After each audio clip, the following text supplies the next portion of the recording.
Hello children, welcome once again in history class. और हम लोग चैप्टर 2 को कंटिन्यू कर रहे थे जो है नेशनलिज्म इन इंडिया, और ये पार्ट 6 है।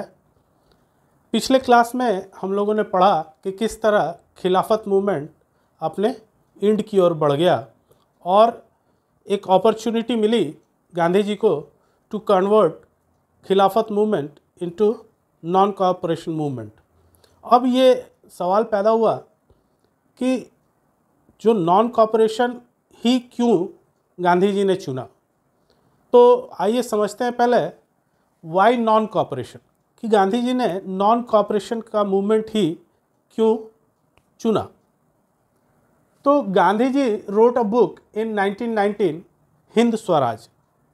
1909 में गांधी जी ने एक बुक लिखी जिसका टाइटल था हिंद स्वराज, और उसमें गांधी जी ने इस बात को समझाया कि नॉन कोऑपरेशन क्या है और नॉन कोऑपरेशन से क्या फ़ायदे हो सकते हैं इंडियंस को। तो in this book he declared that British rule was established with the cooperation of Indians. उनका ये मानना था कि बिना इंडियंस के कोऑपरेशन के, सहयोग के, यहाँ पर ब्रिटिश रूल नहीं कर सकते हैं। अगर ब्रिटिश इंडिया में रूल कर रहे हैं, it means they are supported by Indians, यानी कि इंडियंस उनको सपोर्ट कर रहे हैं कहीं ना कहीं, किसी न किसी तरह से।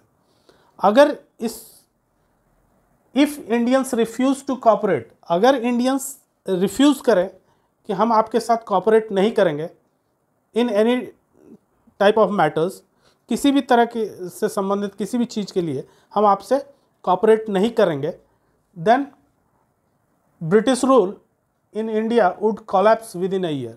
तो गांधी जी का ये मानना था कि अगर इंडियंस रिफ्यूज़ कर दे कोऑपरेशन से, तो 1 साल के अंदर ये जो ब्रिटिश गवर्नमेंट है ये गिर जाएगी यहाँ पे, और उनको वापस इंग्लैंड जाना पड़ेगा। ऐसा उन्होंने अपने बुक हिंद स्वराज में, जो कि उन्होंने 1909 में लिखी थी।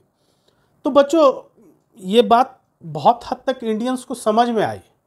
इंडियंस का भी मानना था कि बहुत सारे चीज़ों में इंडियंस उनका सहयोग कर रहे हैं, चाहे वो व्यापार का मामला हो, चाहे किसान वर्ग हो, या जो सरकारी उस समय नौकरियों में थे लोग, वो जो पुलिस में उस समय रिक्रूटमेंट हो रही थी वो भी इंडियंस की हो रही थी, क्योंकि अंग्रेज़ों के पास उतनी सेना नहीं थी, उतने फौज इंडियंस के पास, ब्रिटिशर्स के पास नहीं थी।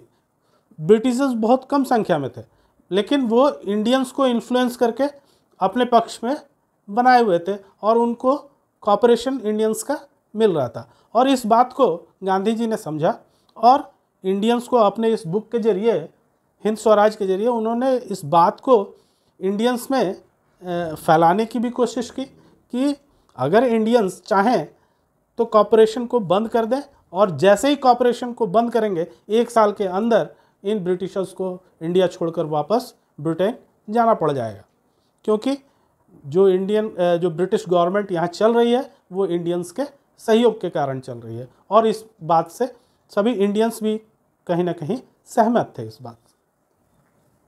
अब आगे देखते हैं कि what to do to make non cooperation a movement.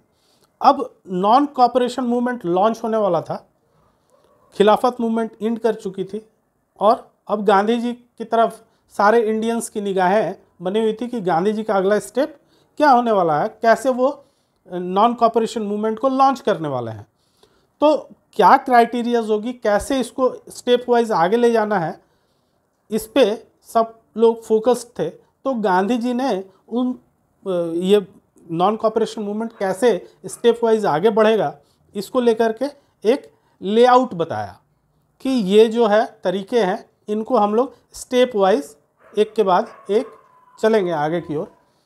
तो गांधी जी ने बताया कि Gandhi ji proposes that the movement should unfold in stages.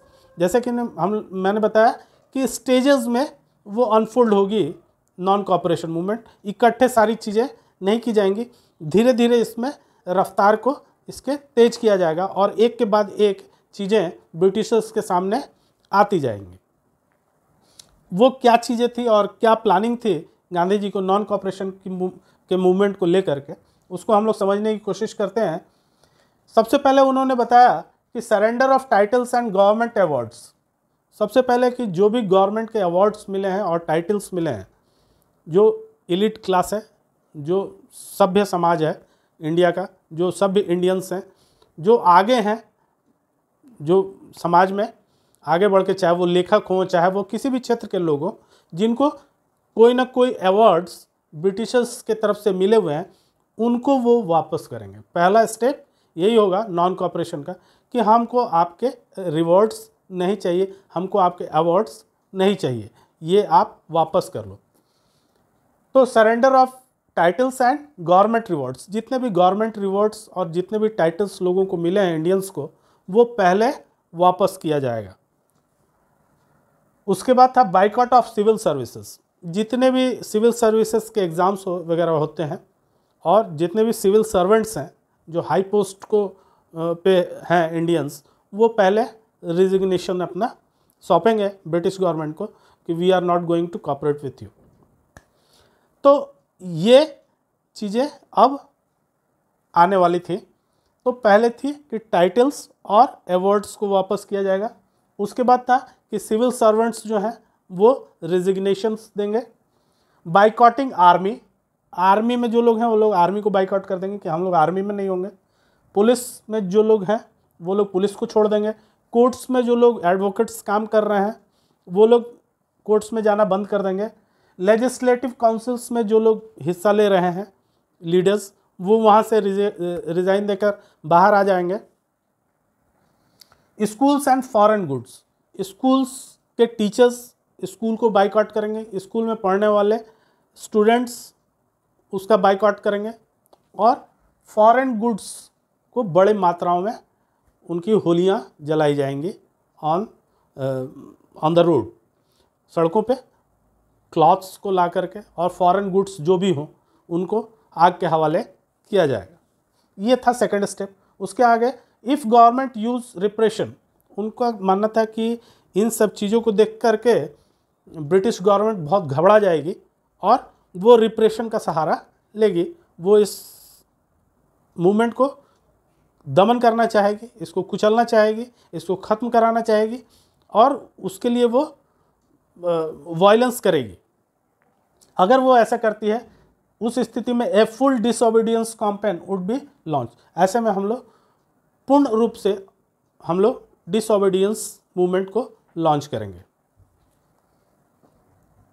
Gandhi ji and Shaukat Ali, Shaukat Ali नाम सुना हुआ लग रहा होगा आपका। खिलाफत मूवमेंट में हम लोगों ने देखा कि दो ब्रदर्स थे, मोहम्मद अली एंड शौकत अली। तो मोहम्मद अली और शौकत अली इस मूवमेंट के समय भी गांधी जी से बिल्कुल कंधे से कंधे मिला करके आगे बढ़ रहे थे।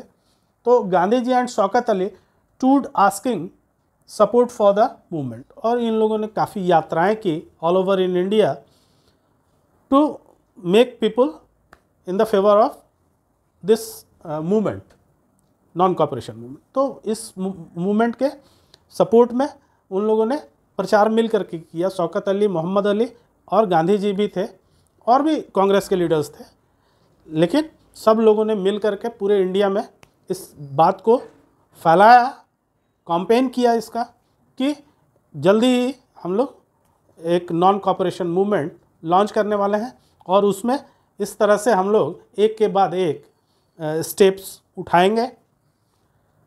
Many of Congress members were against boycotting the council elections. बहुत सारे मेंबर्स जो थे काउंसिल इलेक्शन के, जो लीडर्स थे, जो काउंसिल में लेजिस्लेचर में थे, वो इसके पक्ष में नहीं थे कि काउंसिल से हम लोग हट जाए, रिज़ाइन देके। और इस समय एक स्वराज पार्टी थी जो आगे आई थी, तो उसके बारे में हम लोग बाद में देखेंगे। तो कुछ लीडर्स ऐसे थे जो खास करके बैकवर्ड रीजन्स से थे, उन लोगों ने, उनका ये मानना था कि हमें छोड़ना नहीं चाहिए, काउंसिल से रिज़ाइन नहीं करना चाहिए लेजिस्लेचर से। तो they were feared that movement might lead to popular violence, और उनका मानना यह भी था कि आगे चल के हो सकता है कि ये मूवमेंट कोई वायलेंट रूप ले ले। In Congress session at Nagpur in December 1920 non cooperation programme was adopted, और 1920 में नागपुर के सेशन में कांग्रेस ने ये निर्णय ले लिया फाइनली कि they are going to launch non cooperation movement in January 1921।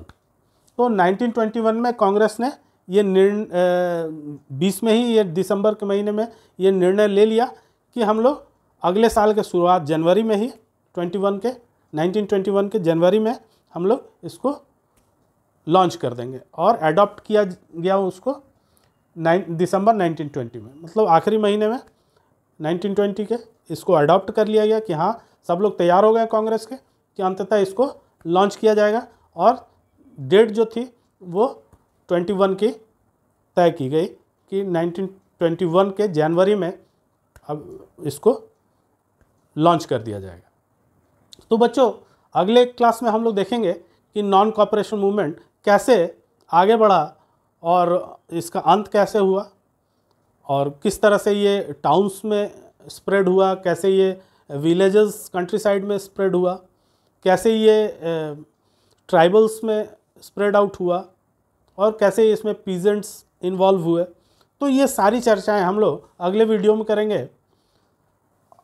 इस वीडियो में हम लोगों ने समझा कि नॉन कॉपरेशन ही क्यों गांधी जी ने चुना, और दूसरी बात कि ये कैसे अनफोल्ड होने वाला था, गांधी जी ने कैसे इंडियंस को इस बात को समझाया और उनको तैयार किया कि नॉन वायलेंस के साथ हम लोगों को नॉन कॉपरेशन भी लॉन्च करना है। तो बच्चों ये तो था आज का वीडियो, उम्मीद है आपको समझ में आया होगा। समझ में आया तो दोस्तों के साथ शेयर कीजिए, लाइक कीजिए वीडियो को, और सब्सक्राइब करना ना भूलिए। Thank you.